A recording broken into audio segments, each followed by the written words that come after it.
There is nothing like being told you have cancer, but when that diagnosis comes at 30 years old, it is a special kind of jolt to the system. 30-year-olds don't get breast cancer, and they certainly ones without any risk factors or family histories sure don't get it. But there she was, Emily Richmond, newly married. It was an outdoor wedding in August. It was a beautiful day.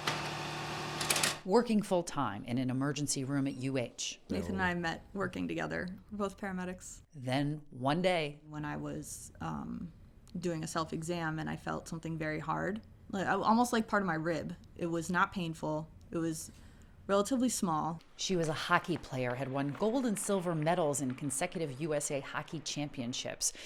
This was the start of her life, but there it was. I was at work when they called me a couple days later and told me that it was positive.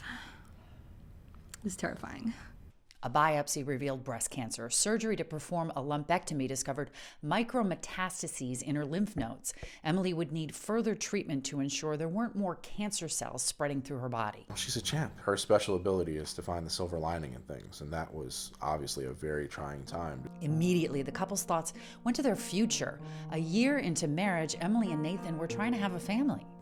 That was the most important thing for me, was to be a mom, still. How to make that happen suddenly seemed like a life or death decision. Prevent the cancer or have a baby. Her doctors had a solution. They came up with an egg retrieval regimen that would not require me to take estrogen or progesterone and use alternative medications that wouldn't threaten my life.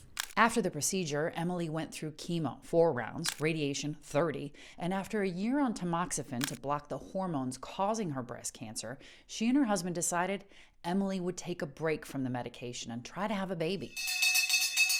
It's very emotional. It's very difficult.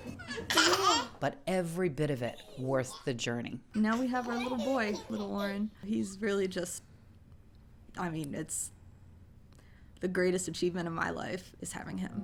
It was no small decision. Stress and anxiety threatened to keep Emily locked in a dark place. The fear of making the wrong decision weighed so heavily on her, she reached out to a psychologist for help.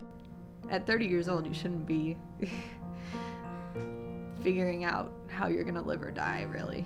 Dr. Kathleen Ashton at the Cleveland Clinic helped her through some of the darkest moments. With breast cancer, it can affect the quality of your life in so many different ways. And if your value is to have a child, it's important for our team to help to make that possible.